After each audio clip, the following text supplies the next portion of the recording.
Bienvenidas y bienvenidos a su programa, ya lo dijo la Corte, en el cual analizamos los fallos emblemáticos, las sentencias más importantes del máximo Tribunal de la República. Y en esta ocasión vamos a comentar el amparo directo en revisión 7134/2018. Para ello le doy la bienvenida a Luis Mauricio Rangel. Luis Mauricio, muy bienvenido. Gracias. Y a Ricardo García La Rosa. Ricardo, qué gusto tenerlos aquí a los dos. Pues, ¿por qué no empezamos, dado que es un caso que requiere o que conlleva cierta complejidad? Vamos analizando cada uno de los aspectos. Te quiero preguntar, Luis Mauricio, ¿cómo llega el caso a la Corte? ¿Cuál es la secuela procesal o cómo es el origen de todo esto que a la postre lo tiene que resolver y lo resuelve el máximo Tribunal de la República? Sí, este caso llega a la Corte a través de un recurso de revisión en amparo directo, cuyos antecedentes son los siguientes. Se trata de un incidente de liquidación de la sociedad conyugal. En este caso, como consecuencia de un divorcio incausado. A ver, déjame irnos un poquito para atrás. Es decir, se celebra un matrimonio. Así es. Ellos deciden establecer una sociedad conyugal. Correcto. Es una decisión que ellos toman, ¿verdad? Sí, así es, como un régimen patrimonial que rige el matrimonio. Así es, que se decide al momento de contraer matrimonio. Tenemos como opción separación de bienes o sociedad conyugal. En este caso, se optó por por sociedad conyugal bajo la modalidad de legal, porque existe sociedad conyugal bajo la modalidad de capitulaciones matrimoniales. Pero en este caso, sociedad conyugal bajo la modalidad de legal. Correcto. ¿Luego se divorcian? Se divorcian, hay una sentencia entonces que decreta el divorcio, es un divorcio incausado. Y en esta sentencia conlleva la liquidación de esa sociedad conyugal, de ese régimen patrimonial. Entonces, realmente el problema se centra en eso, ¿no? De lo que son los bienes que constituyen el haber común en este tipo de régimen patrimonial dentro del matrimonio. Y va escalando en diversas etapas procesales hasta llegar a la Corte. Así es. En este caso, existe una sentencia interlocutoria. ¿Una sentencia interlocutoria qué es? Una sentencia que resuelve, digamos, de manera incidental o no resuelve lo que es en sí el divorcio, sino una cuestión que es consecuencia del divorcio también, pero no es en sí el divorcio. O sea, en un proceso puede haber interlocutoria y puede haber definitiva, por decirlo de alguna forma, o sentencia de fondo. Así es correcto, sí es correcto. En este caso, para ser más ilustrativos, es importante tener en cuenta cómo se liquida una sociedad conyugal. ¿Qué es lo que se hace? En pocas palabras, lo que se hace es tomar en cuenta los bienes habidos dentro del matrimonio, en este caso porque es régimen de sociedad conyugal bajo la modalidad de legal. Se toman todos los bienes que ambos cónyuges aportan durante el matrimonio, no antes, durante el matrimonio. Y después de esos bienes, el juez los toma en cuenta, los que se acredita la propiedad, para una vez que tenga todo el haber común, se paguen los adeudos a cargo de la sociedad conyugal y el remanente se distribuye en proporciones iguales, es decir, en un 50%. 50 cada quien. 50 cada quien. Respecto de los bienes que se incorporaron a la sociedad conyugal en el periodo que duró el matrimonio. Correcto. O sea, ¿y lo de antes? ¿Cada quien lo suyo? Lo de antes, cada quien lo suyo, salvo el otro régimen sí puede incorporar bienes obtenidos con antelación a lo que es el matrimonio. Y ahí es donde se establecen las capitulaciones para ese efecto, ¿no? Para ese efecto, sí. Ricardo, hay una cuestión en la sentencia de orden conceptual que nos gustaría entender para las personas que nos están viendo. En la sentencia se vuelve a abordar esta cuestión fundamental, creo yo, en sentencias recientes de la Suprema Corte, de la perspectiva de género. ¿Qué debemos entender? ¿Qué supone la perspectiva de género? Bueno, sí, la perspectiva de género se ha generado en diversos precedentes de este Tribunal Constitucional y básicamente se refiere a la manera como los operadores jurídicos y concretamente los jueces tienen que analizar el caso concreto.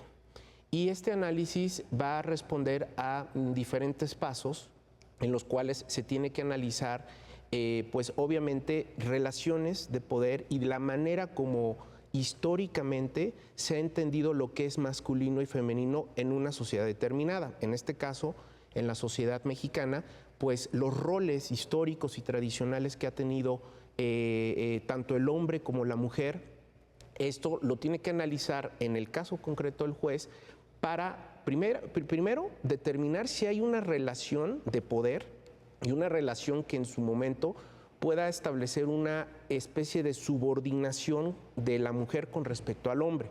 Y esto es obviamente por una cuestión de tradición que tenemos en nuestra sociedad mexicana, ¿no? Casi cultural, diría uno, ¿no? Pues cultural sí, porque bueno, evidentemente pues nosotros tenemos esta visión tradicional de que pues la mujer básicamente va a realizar labores del hogar y el hombre es el que sale, bueno, pues con la corbata y con el traje y va a buscar, va a proveer. Los abogados, ¿verdad? La Los corbata, abogados. el traje, Bueno, los abogados. claro, o el señor va a realizar una, digamos, una actividad física, pero pues obviamente él es el proveedor, él es el que va a buscar los medios de subsistencia de la familia. Eso es lo que tradicionalmente nosotros hemos entendido de una familia mexicana. Y todavía persiste un poco, ¿no? Por supuesto, sí, claro. Esto obviamente, el tratar de cambiar estas visiones tradicionales, históricas, sociológicas que tenemos de la familia tradicional mexicana, pues es un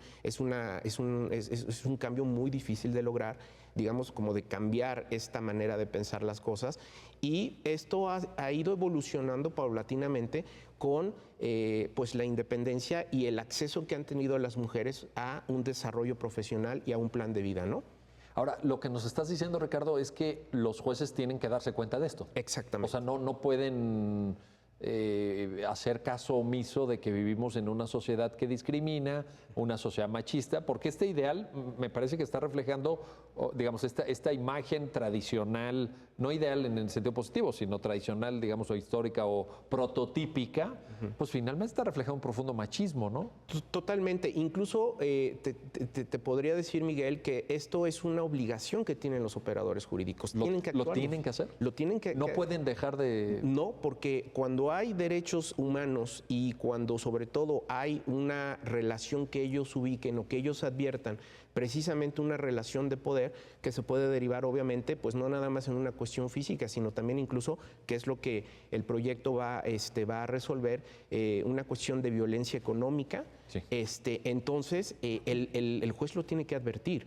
Y entonces, ¿esto cómo lo hace? A través de una serie de pasos que ha marcado nuestro Tribunal Constitucional, en las cuales, aparte de advertir esa cuestión, pues tiene que analizar todo el caudal probatorio. Y analizando todo el caudal probatorio, pues va a advertir que efectivamente hay una relación que es desequilibrada entre el hombre y la mujer y pues desgraciadamente en nuestra sociedad mexicana pues la mujer siempre ha tenido esta relación pues un tanto cuanto desigual, ¿no?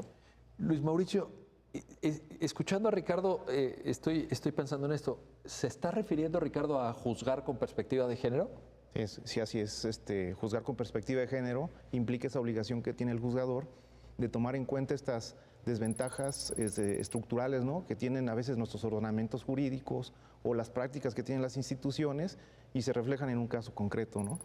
Ahora, hay que determinar, dice la sentencia, cuándo la perspectiva de género es aplicable y ver la metodología con la que se va a juzgar con perspectiva de género. Es decir, no nada más es así como que voy a juzgar con perspectiva de género. Hay toda una manera de hacerlo, ¿no es cierto? Así es. Inclusive el principal foco, ¿no?, de atención que nos llamó a nosotros es que es un problema dentro del seno de la familia, ¿verdad? De cómo se distribuyen las cargas dentro de la familia, lo que es las cargas económicas, los deberes de solidaridad en la familia y ver de qué forma operan en el caso concreto, porque ese es un caso de discriminación indirecta. Y cuando hablamos de un caso de discriminación indirecta, lo que tenemos que ver es el caso concreto y ver de qué forma opera contra la norma que aparentemente es neutral. Aquí tenemos una norma o un régimen más bien de sociedad conyugal que aparentemente es neutral, es decir, que a simple vista no se antoja discriminatorio. Pues no, porque como tú muy bien dijiste, pues decir 50 y 50, ¿verdad? Así es. ¿No? Cada quien se lleva su mitad. Ahí uno diría, ¿dónde está la discriminación? Sí, aparentemente las disposiciones que rigen lo que es la sociedad conyugal no conllevan esa situación de discriminación. Pero ya analizando un caso específico, que es el verdadero reto, ¿no?, de ser un juez, ¿no?, de juzgar con perspectiva de género, es analizar si realmente ocurre esta situación de discriminación y en este caso una discriminación que implica violencia económica y patrimonial. Vamos a entrar a cada uno de estos elementos. Ricardo, te quiero preguntar lo siguiente. Hay en los motivos por los cuales se interpone el recurso y finalmente llega a la Corte está esta consideración de la promovente de una omisión de prever causa o una causa por la cual debe de cesar la sociedad conyugal. Parece que había ahí algún tipo de incumplimiento, seguramente alguna inobservancia de deberes de solidaridad, hechos de violencia económica, sin duda, pero esta parte de la omisión, ¿qué es exactamente lo que se reclama? Sí, es una muy buena pregunta, porque básicamente de lo que se está doliendo aquí la quejosa es, está invocando la inconstitucionalidad del artículo 183, pero precisamente la sentencia lo que hace es ¿qué dice el artículo 183? Establece el régimen legal de la sociedad conyugal. Estamos hablando del Código... Del Código Civil Federal y de la Ciudad de México, ¿no? El Código de 1928. Entonces, este artículo lo que establece precisamente es que cuando no hay capitulaciones matrimoniales, que ya había avanzado aquí mi compañero Luis Mauricio Rangel, cuando no hay capitulaciones matrimoniales, entonces opera automáticamente el régimen legal. Y el régimen legal es precisamente el que establece a partir del artículo 183. Y entonces, aquí es donde todos los bienes a partir de la celebración del matrimonio son los que van a entrar en copropiedad en el régimen común, ¿sí?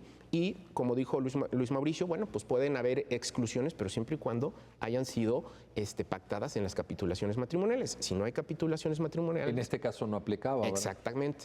Entonces, de lo que ella se dolió es que el único, digamos, excepción, y eso se lo aplicó incluso la sala y el colegiado, fue precisamente el caso de excepción del artículo 196, que establece que se suspenden los efectos de la sociedad conyugal cuando hay abandono del domicilio conyugal en 6 meses, o sea, más allá de 6 meses, entonces... Cuando durante 6 meses uno de los cónyuges no está, entonces se suspende la sociedad conyugal. Pero los efectos positivos, los efectos, digamos, de cargas, ahí siguen, porque hay que recordar... ¿Estamos hablando de deudas? Deudas, exactamente. O sea, se van a compartir tanto haberes como cargas. Entonces, obviamente aquí lo que de alguna manera está sancionando el legislador es que haya abandono de hogar y obviamente si hubo un mantenimiento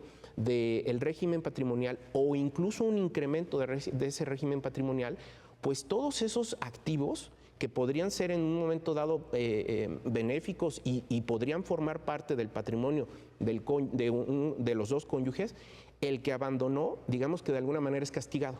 Pues es que no se puede beneficiar de pues, no estuvo ahí. Exactamente. Entonces, ¿qué aportó? Exacto. O sea, lo que está tratando de evitar aquí el legislador es que se enriquezca de alguna manera, de manera injustificada. Sí se entiende. O sea, no... Suena muy bien, porque, pues es muy lógico. Exacto. Entonces, pero aquí, ¿cuál fue el caso concreto?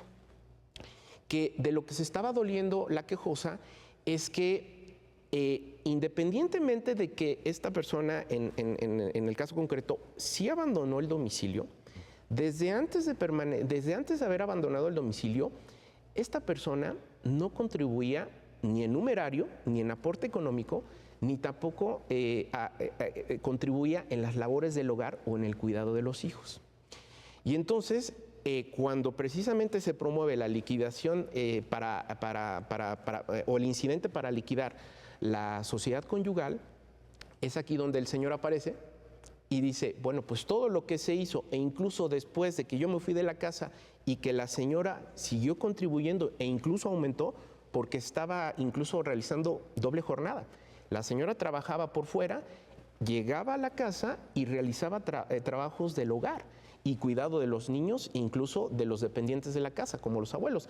Entonces aquí el tema es de que la señora realizaba doble trabajo, doble jornada laboral. Y entonces llega a la postre, llega el señor y dice, pues 50 y 50. 50 y 50. Oye, pero tú no aportaste. Eso es lo que dice la señora en sus conceptos de violación. Y el problema es que la ley no lo prevé. Eso es, exacto. Y ese es el tema constitucional, ¿no? Exacto. Ese es propiamente el tema en el cual se realizó lo que se llama una interpretación conforme, en el cual la ley no contempla un supuesto concreto, que es este, ¿sí?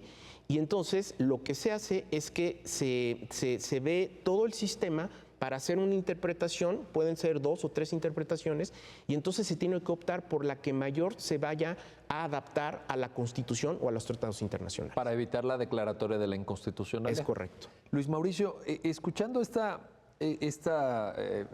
caracterización que Ricardo nos está compartiendo con muchísima claridad, yo te preguntaría, ok, la doble jornada. Es trabajo pues en el mundo laboral, sale la señora en cuestión a desempeñar su trabajo como trabajadora, como cualquiera de nosotros, pero luego regresa a la casa y también realiza trabajo en el hogar. Entonces yo te quiero preguntar 2 cosas. Primero, si el trabajo en el hogar tiene un valor, la sentencia lo analiza, pero quiero que nos lo comentes en el programa, tiene un valor como que se pueda digamos, conceptualizar económicamente, pecuniariamente, y también si esto se puede considerar, ya que determinaste el valor, como una aportación a la sociedad conyugal. Sí, es muy interesante esto porque la doble jornada ya se había tratado por la Corte en el régimen de separación de bienes. Es la primera vez que es otra forma de celebración del matrimonio. Así es, exactamente. El régimen por el que optamos, cada quien los bienes que adquiera, son para cada uno de los cónyuges. En este caso estamos por los que optan porque los bienes que se obtengan durante matrimonio sean por partes iguales. Sin embargo, aquí aparentemente hay un pacto de que entran los bienes sin digamos, estar en el momento que estamos pactando este tipo de régimen, considerando quién va a aportar más que quién o si va a aportar uno y otro no. Porque inclusive esta figura surge en un contexto muy antiguo donde se tenía la idea de que de esta forma se protegía a la mujer que se dedicaba a las labores del hogar, ¿no? Pero bueno. Y que luego eventualmente en un divorcio pudiera quedar, en la lógica de la separación de bienes, pues un tanto desequilibrado la economía de los dos, ¿verdad? Correcto, sí, así es. Ahora, la doble jornada laboral, exactamente como lo acabas de comentar, pues implica, por un lado, la cónyuge va a desarrollar las labores, lo que es el ejercicio de profesión o su labor, ¿no?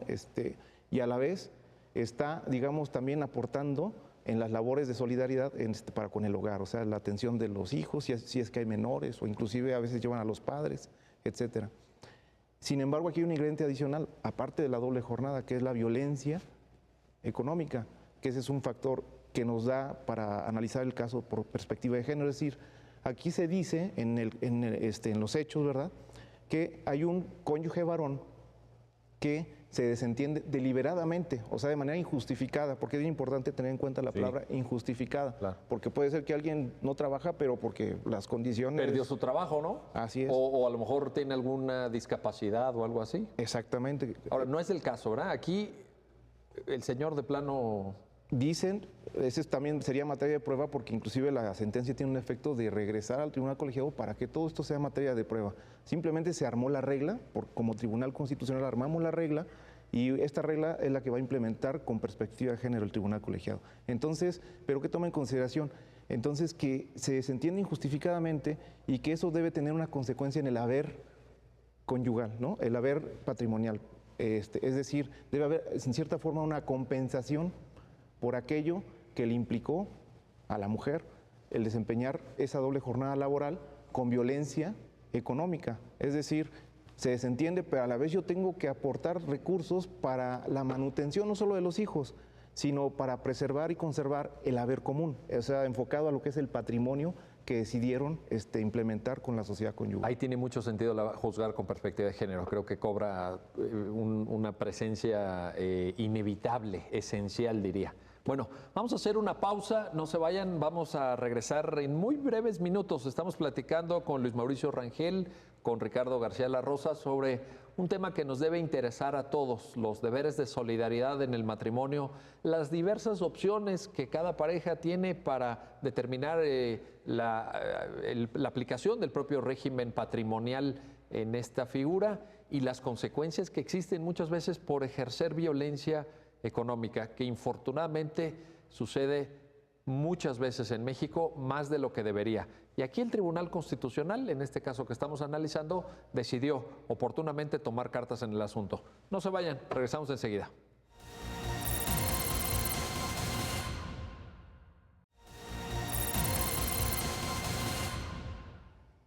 Bienvenidas y bienvenidos. Ya estamos de regreso en este programa, ya lo dijo la Corte, en el cual comentamos, analizamos, discutimos sobre los fallos emblemáticos, las sentencias más importantes del máximo tribunal de la República. Y el día de hoy estoy platicando con Luis Mauricio Rangel y con Ricardo García La Rosa sobre algunas cuestiones que tienen que ver con la perspectiva de género, con juzgar con perspectiva de género, con el régimen patrimonial del matrimonio, temas vinculados con la sociedad conyugal. Y antes de irnos a esta breve pausa, Ricardo, te quiero preguntar algo que me gustaría que retomáramos.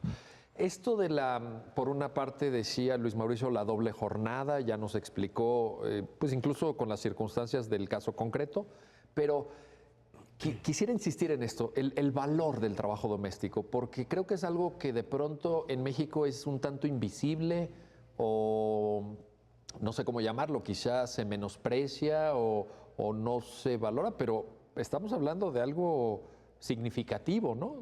¿Cómo lo concebirías? Yo creo que es un punto importantísimo dentro de la sentencia y desde mi punto de vista creo que esto hace que esta sentencia sea un fallo de principio en el cual pues es una pauta a seguir para los demás tribunales. ¿Abre brecha, dirías? Yo me atrevería a decir que sí. ¿Por qué? Nada más me gustaría, nada más para la relevancia y para la precisión del público que nos está escuchando, leerte rápidamente unas cuantas estadísticas que están dentro de la sentencia, ¿sí?, y que son del INEGI. Y, por ejemplo, mira nada más, por ejemplo, el valor económico del trabajo no remunerado doméstico. Esto es, para nosotros es muy común que mamá lave, planche, lave platos, sea enfermera, revise tareas de matemáticas, de inglés, etcétera, etcétera. Pero fíjate lo que vale conforme a las estadísticas del INEGI este trabajo.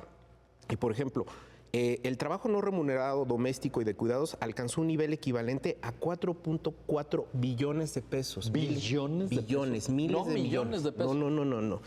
Esto equivale lo que representó el 24.2% del Producto Interno Bruto del país. ¿Casi una cuarta parte? Sí. El Producto Interno Bruto son todos los servicios, todos los bienes, todo la medición económica de todos estos bienes, servicios, el valor de la economía mexicana, el 24.2% es el trabajo no remunerado. ¿Ese es un dato oficial? Es un dato de la cuenta satélite de trabajo no remunerado de los hogares de México, INEGI, 2015. Pues más oficial imposible, ¿verdad? Exactamente. Y, por ejemplo, el valor generado por el trabajo no remunerado doméstico y de cuidados de los hogares, en proporción al PIB del país, fue superior al alcanzado en algunas actividades económicas, como la industria manufacturera, 18.8%, el comercio, 17.5%, y los servicios inmobiliarios. Nada más para tener una idea de lo que vale el trabajo invisibilizado, como tú lo dices. Ahí está, pero nadie lo ve.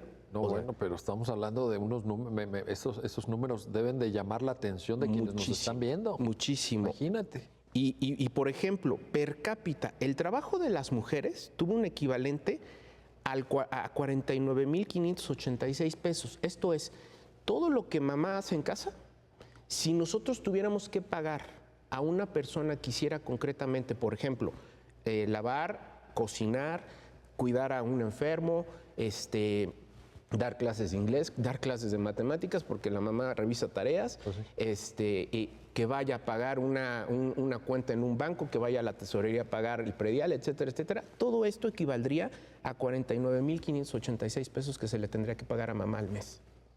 Mientras 49,000 al mes. Exacto. Yo pensé que ibas a decir al año. No. Yo pensé que cuando dijiste 49,000 era al año. Conforme a las estadísticas del INEGI. Al mes. Sí. Y el de los hombres sería 18,109 pesos. Nada, o sea, lo que aportamos los hombres en el trabajo doméstico. No, pero hay una gran diferencia. Totalmente. Entonces, por eso me atrevo a decir que es un fallo de principio, porque en realidad se le está dando ya una cifra, conforme a las estadísticas del propio INEGI, de lo que vale este trabajo y que no es visto. O sea, sabemos que ahí está, para nosotros es muy normal que mamá haga esto, mamá haga el otro, pero lo que hace mamá tiene un valor en dinero. Claro que sí. Y esto lo refleja. Y lo acabas de demostrar. Sí. Oye, Ricardo, esas cifras que ya nos citaste la fuente, pero están en la sentencia. Sí, están en la sentencia. La Corte también, digamos que a través de esta parte de la redacción del fallo, pues tiende o va en la línea de visibilizar esto, de hacerlo visible. Totalmente. De recordarnos todo esto, porque a lo mejor, pues tú porque eres un especialista, pero yo creo que muchas personas que nos están viendo dicen, oye, pues yo mismo te confieso, yo no tenía estos datos así tan claramente como los acabas de exponer. Es impresionante lo que nos acabas de decir. Todo esto está en la sentencia e incluso está también la información de la violencia que sufre la mujer en los hogares. Y ese es el tema que le quiero preguntar justamente a Luis Mauricio, porque también, pues tú, Luis Mauricio, colaboraste como parte que eres de la ponencia de la ministra Norma Lucía Piña Hernández en la redacción de este proyecto, ¿verdad? Sí. Tú también pudiste ahí aportar. Y una de las cosas que me llama la atención, como bien lo dijo Ricardo, es, por un lado, este valor económico, pero por otro lado, un tema que aborda la sentencia y respecto de lo cual ahorita vamos a analizar sus significados y alcances, como es lo que ya habíamos mencionado de violencia económica, pero vámonos un poquito más general. ¿Sufren violencia las mujeres en México?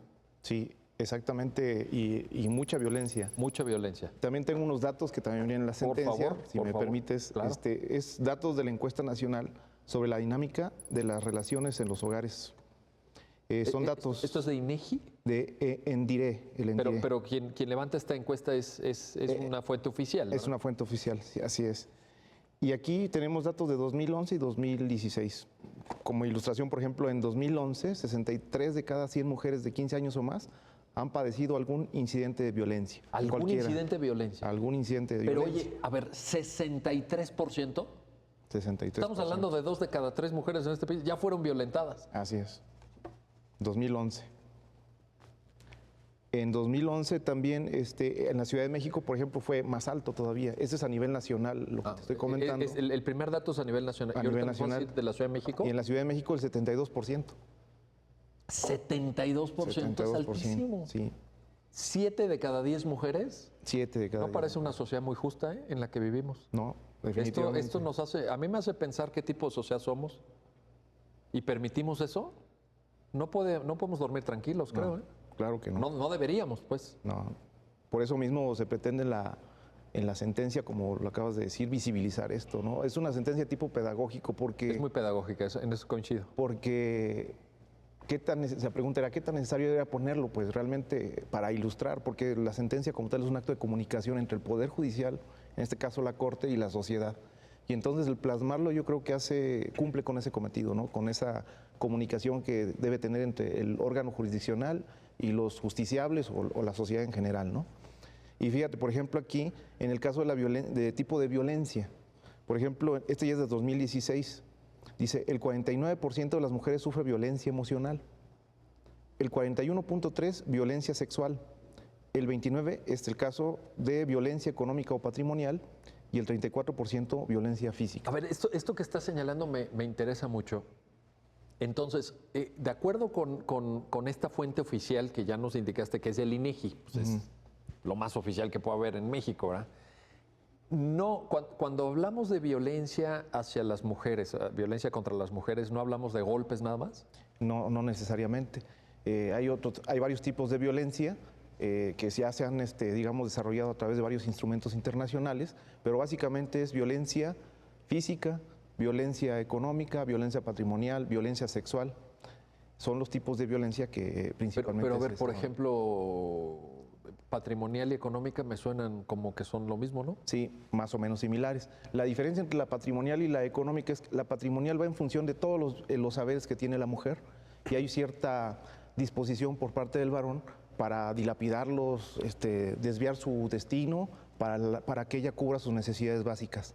O sea, el típico que va y se gasta todos los ahorros en el casino, ¿verdad? O en alguna cuestión. Así es, o vendo el auto, ¿no? Que tiene ella para para otros fines que no tienen nada que ver con mi hogar, ¿no? ¿Esa sería patrimonial? Patrimonial. ¿Y la así. económica? La económica está en función de los ingresos. En función de los ingresos, es decir, los ingresos que ella va percibiendo de su trabajo, realmente el que dispone de ellos o los controla sería el varón. Por ejemplo, tiene dos modalidades, cuando el hombre es el proveedor o cuando la mujer es la proveedora. En la sentencia manejamos el caso cuando la mujer es la proveedora, es decir, la que va y trabaja, y entonces el hombre en cierta forma incide, ya sea por acción o por omisión, en esos ingresos. En el caso, para aterrizarlo un poquito más, en el caso, ¿de qué forma podría él tener cierta incidencia en los ingresos de la mujer?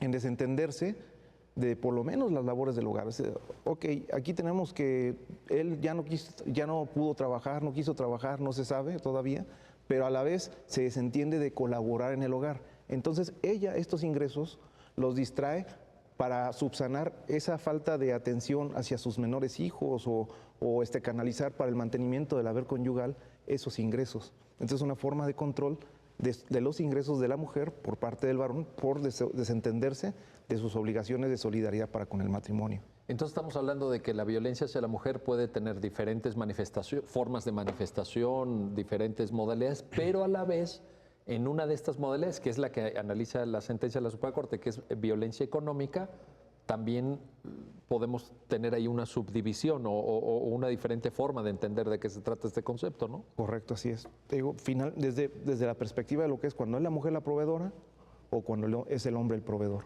Y te digo, en el caso concreto, cuando la mujer es la proveedora, ahí habría que ver, por ejemplo, hay otros tipos, vamos a salir un poquito del caso para ilustrar más.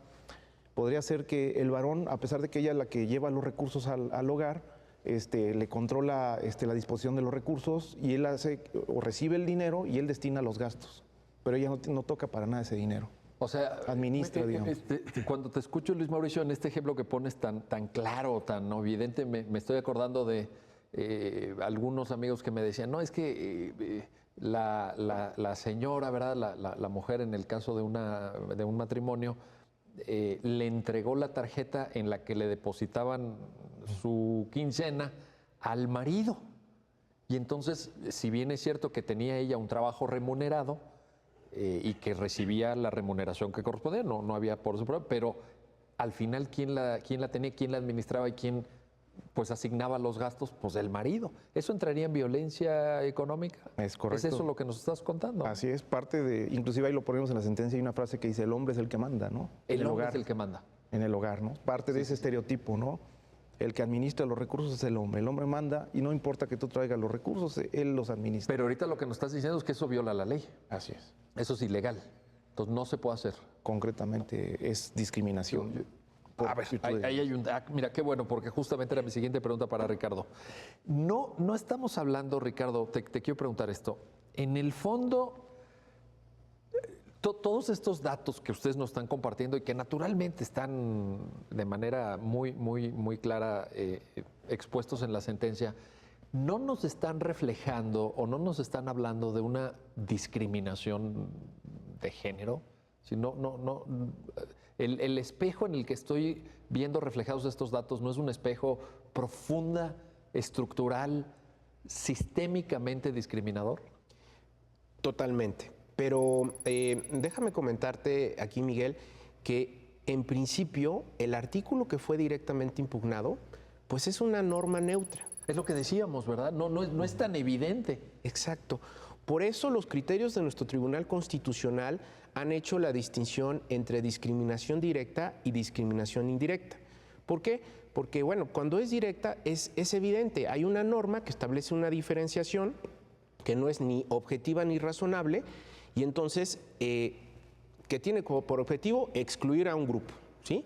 Y entonces puede ser que se trate de establecer una disposición igual a un grupo que de suyo es desigual o a un grupo desigual. Pero, Ricardo, perdón que te en esta parte. Cuando te refieres a un grupo, ponme un ejemplo para entender, o dos, o los que tú quieras. Por ejemplo, una comunidad indígena. Indígenas. ¿Sí? O una comunidad homosexual, lésbico, homosexual, etcétera, etcétera. Entonces, esas son las categorías que nosotros, que se llaman categorías sospechosas dentro de la Constitución. El artículo primero constitucional, en su último párrafo, establece la prohibición de la discriminación por razón de etnia, raza, color de piel, orientación sexual, etcétera, etcétera. Hay muchas categorías que llamamos sospechosas y eso es efectivamente lo que trata de evitar precisamente estos criterios de no discriminación directo. Y esto es muy digamos, es evidente porque cuando hay una norma que de suyo establece una diferenciación, pues puedes decir es discriminatoria. ¿Sí? Por ejemplo, te das cuenta, la Corte resolvió un asunto en el caso de Aeroméxico que establecían ahí una diferenciación respecto de una oportunidad de trabajo. Y entonces la Corte determinó que ese tipo de anuncios de ofertas de trabajo era inconstitucional. Pero aquí el tema es que propiamente el artículo es neutro y de hecho, si uno analiza la intención del legislador, pues la intención en un momento dado fue un tanto cuanto benéfica para la mujer. Es lo que nos platicaba Luis Mauricio, ¿verdad? En su origen. En su origen, exacto. ¿Por qué? Porque el legislador con estos estereotipos tradicionales, históricos de la sociedad mexicana, ¿qué pensó? Dijo, bueno, pues el que sale a buscar el sustento del hogar es el hombre y entonces el trabajo de la mujer es el que coadyuva o ayuda a que precisamente el señor pueda incrementar el patrimonio o pueda sostener el patrimonio común. Entonces, era de alguna manera justo establecer que la mujer fuera copartícipe y tuviera por lo menos el 50% de ese caudal patrimonial cuando, bueno, en un momento dado que se fuera a liquidar la sociedad conyugal. Entonces, si nos damos cuenta, pues el espíritu era bondadoso, incluir a la mujer. Tenía un objetivo noble, diríamos. Muy noble. Para ese modelo de sociedad. Exactamente. Pero después viene ya las interpretaciones que ha dado nuestro Tribunal Constitucional cuando existe la discriminación indirecta. Y esto es precisamente cuando aparentemente se nos presenta una norma de carácter neutro como la que se analizó en la sentencia y cuando la aterrizamos, cuando la implementamos, puede derivar en una posición discriminatoria para un cierto grupo, en este caso para las mujeres. Y eso es lo que se estaba reclamando. Exactamente. Oye, Luis Mauricio, ¿y esto, te pregunto, tendrá que ver con otra diferencia o con otro análisis que está en la sentencia entre discriminación de jure y discriminación de facto? Es decir, discriminación en las normas y discriminación en los hechos. Digamos, vamos a usar como un microscopio, ¿no? Vamos a ver, digamos que el enfoque, la discriminación en la ley y lo que es, aparentemente la ley de su lectura como tal, evidentemente no aporta un mensaje discriminatorio. Tendríamos que ver en la implementación de la ley a un caso concreto si realmente ya resulta discriminatorio. Ese es el punto al que nos llevó. O sea, lo que nos estás comentando, Luis Mauricio, es pasar de la pura interpretación del texto normativo y entonces mirar a la realidad. ¿Y qué vemos? ¿Qué encontramos? Que encontramos discriminación. Finalmente encontramos algún tipo de discriminación, es decir, una desigualdad entre los actores, ¿no? En este caso el varón y la mujer, que a la luz de la norma no se ve reflejada, ¿no? Digamos, la norma más bien no la contempla y por lo tanto sigue regulando todas las situaciones como si fueran de la misma índole. Aquí lo que se tiene que hacer es voltear a ver este tipo de situaciones y en este caso se construye una nueva regla. Eso es lo que se hizo en el proyecto finalmente. Hay una regla de cesación, como decía Ricardo, de la sociedad conyugal que señalaba un momento en que los efectos de este régimen patrimonial desaparecían, por eso es un caso de cesación. Sin embargo, lo que plantea la recurrente, ella era la tercera interesada en el amparo, lo que dijo es, esta norma como tal no contempla el caso que yo estoy planteando, que es inclusive cuando cohabitamos el hogar conyugal, aún cohabitándolo, puede darse esa situación de cesación de la sociedad conyugal. O sea, no tiene por qué haber un abandono del hogar o incluso llegar al tema del... Bueno, ya en el divorcio ya sería otra situación esa, pero ¿puede haber cohabitación y que de todas formas opera esta regla? Correcto. ¿Por qué? Porque aquí la idea, o lo que subyace a la norma que es aparentemente neutral, es una sanción a aquel, porque ese es el principio que subyace a la norma que existe, el 196 del Código Civil del Distrito Federal, que dice, hay una consecuencia de cesación para ti que te desentendiste de los deberes de solidaridad en el matrimonio. Pero el momento en que dice o señala que hay esas consecuencias es cuando abandona el hogar lo que es el hogar conyugal. Injustificadamente, por cierto, habla de la palabra injustificadamente. Eso es lo que establece la norma. La norma. Tal como está. Volteamos a ver y decimos, no, es que no necesariamente tenemos que esperar a que abandone el cónyuge. Puede haber inclusive gente cohabitando en un matrimonio, pero que haya esa desarmonía en el hogar derivado, o esa violencia más bien derivada de que se desentiende uno de ellos completamente de aportar, y también de aportar económicamente y de aportar en especie, es decir, con sus deberes de cuidado en el hogar, ¿no?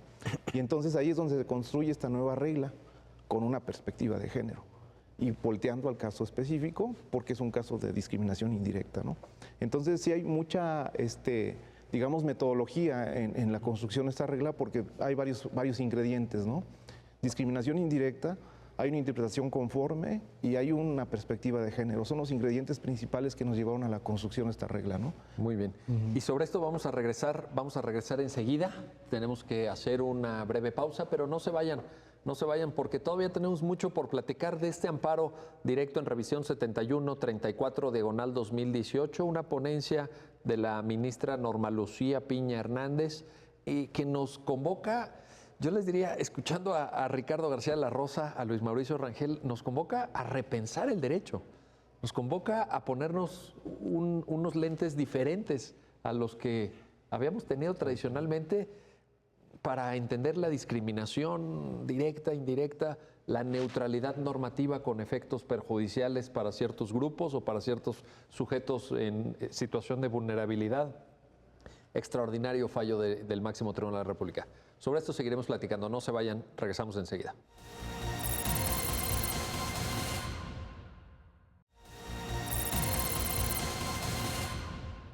Bueno, pues ya estamos de regreso. Bienvenidas y bienvenidos a este programa, a su programa Ya lo dijo la Corte.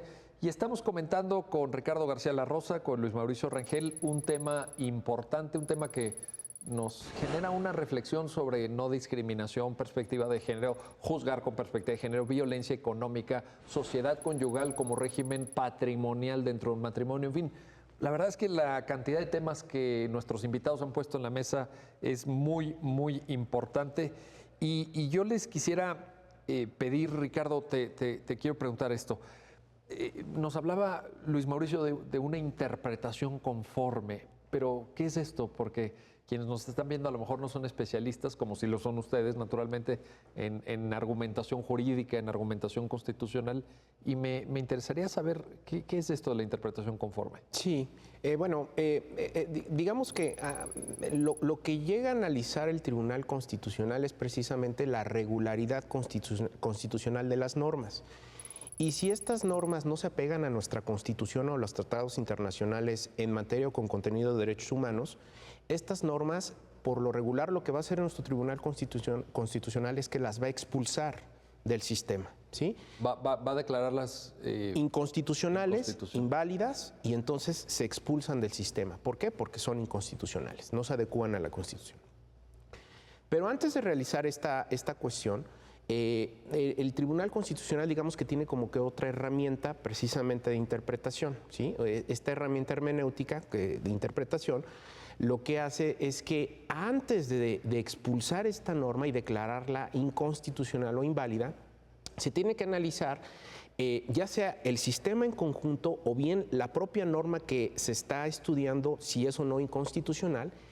Y si esta norma establece por lo menos dos interpretaciones posibles o incluso más, se tiene que optar por la interpretación, ¿sí?, que se adecúe más a nuestra Constitución o a los tratados internacionales.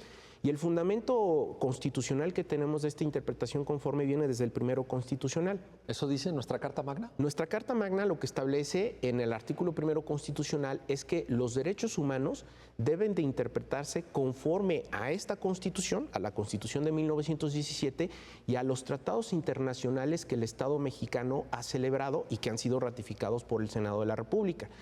¿Y eso qué quiere decir en pocas palabras? Que no nada más el parámetro de control de regularidad constitucional va a ser solamente nuestra Constitución. Esto a raíz de la reforma del junio del 2011 y con de alguna manera la ratificación que le dio la contradicción de tesis 293/2011, se estableció ya con claridad cuál es el parámetro de regularidad constitucional que va a prevalecer en nuestro país. Y entonces, cuando los operadores jurídicos realizan este tipo de interpretaciones, tienen que observar no nada más la Constitución, sino todo este catálogo de tratados internacionales en materia de derechos o con contenido de derechos humanos. Pero cuando dices todos los operadores, ¿no es nada más la Suprema Corte? No, porque incluso también el propio artículo primero constitucional, en el tercer párrafo, establece que todas las autoridades, dentro del ámbito de sus competencias, tienen la obligación de procurar, garantizar, fomentar y proteger los derechos fundamentales. Entonces, Pero, por ejemplo, Ricardo, un juez del Foro Común, ¿tiene que aplicar esto? bueno, puede aplicarlo, pero lo que no puede hacer es declarar la inconstitucionalidad, porque eso es una competencia que única y exclusivamente le compete a nuestro Tribunal Constitucional. Por ejemplo, el Tribunal Electoral lo que puede hacer cuando realice este control de convencionalidad o de constitucionalidad, lo que puede hacer es dejar de aplicar la norma, la inaplica. Al caso concreto. Al caso concreto, obviamente. Pero lo que no puede hacer es declarar la inconstitucionalidad. La invalidez general, expulsar, esto que decías de expulsar la norma. Del sistema, exacto. Oye, Luis Mauricio, esto que nos comenta Ricardo, pues es muy novedoso, pero tiene mucho sentido, escuchando a Ricardo estaba yo pensando en esto, tiene mucho sentido no expulsar la norma, porque si la norma lo que establecía en esta pues consideración un tanto neutra, que ya nos explicaste muy bien, de la sociedad conyugal y de los efectos de la sociedad conyugal y del cese o la suspensión, ¿no? Creo que la palabra es suspensión, Cese. O el cese de la vigencia de la sociedad conyugal, pues si declaras la inconstitucionalidad, lo que haces es expulsar la norma. Pero entonces, ¿qué ganas con eso? O sea, entonces no tendría régimen jurídico la sociedad conyugal, ¿o qué? En cambio, me da la impresión, escuchando a Ricardo, que la interpretación conforme nos lleva a buen puerto desde el punto de vista argumentativo. ¿Es esto así? Sí, así es. Digamos, hacemos compatible la regla, ¿no?, al régimen constitucional o de derechos fundamentales, porque se requiere la existencia de la regla. La regla es útil. Entonces, lo que se hace es vislumbrar a qué valores responde la regla, es decir, qué valores subyacen a la regla, y entendemos que esos valores deben estar normatizados, digamos, o incluidos en una nueva regla que responda a esta realidad, que es la nueva regla para la cesación de la sociedad conyugal, que incluye este tipo de aspectos, ¿no? Derivada esa regla de la interpretación conforme. De la interpretación conforme, y además es una forma de integrarla. O sea, aquí hay una laguna axiológica que le llaman, es decir, los valores que subyacen a la regla, estos valores se rescatan, ¿sí?, pero se dice, es que es insuficiente esta regla.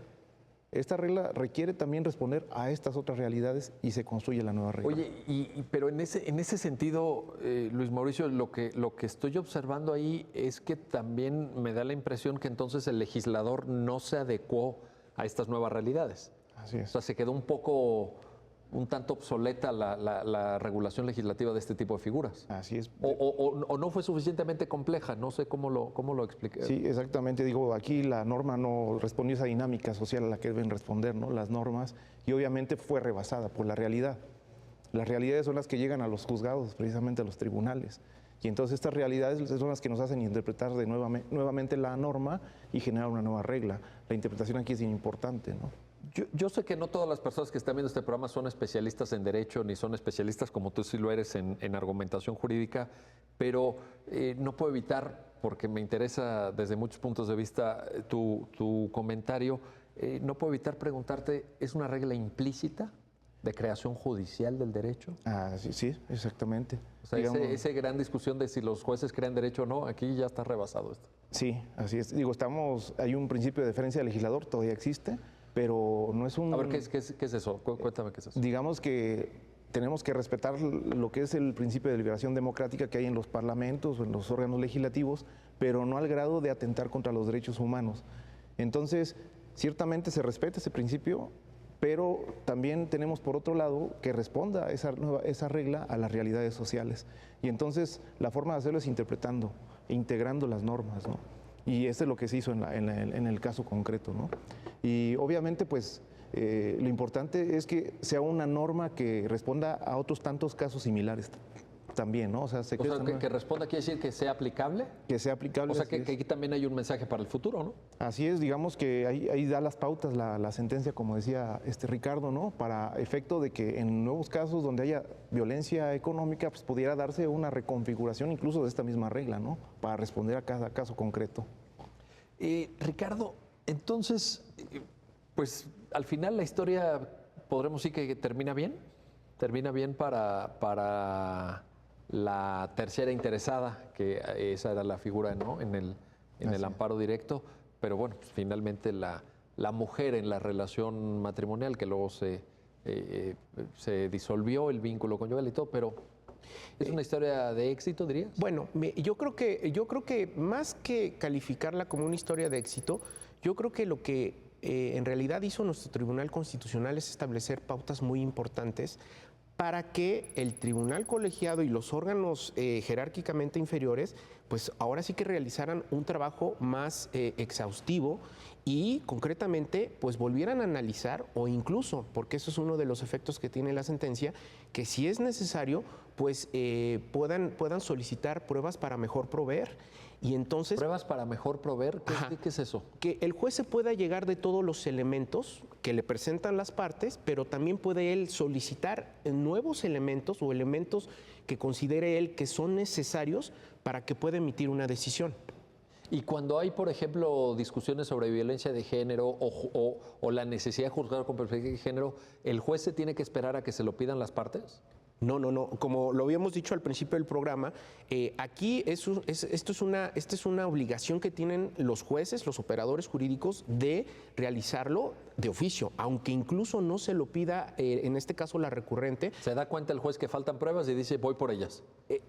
Sí, O las pido, pero de o- juzgar con perspectiva de género. Juzgar con perspectiva. Y al momento de que se dictaron los efectos en la sentencia, se le dijo a los tribunales inferiores que si es necesario, entonces que se hagan, se alleguen de mayores elementos probatorios para que entonces, con los parámetros que establece la sentencia, se pueda emitir una resolución que ahora sí entonces tendría quizá un final, pues como tú lo mencionas, feliz para la recurrente, para la señora. Ahora, Ricardo, juzgar con perspectiva de género implica temas probatorios también, ¿no? Sí. Podremos ahí engarzarlo. Hay varios precedentes, creo, de la Corte. Sí, hay muchísimos precedentes, incluso también, bueno, a lo mejor incluso ya fue materia de una plática en tu programa.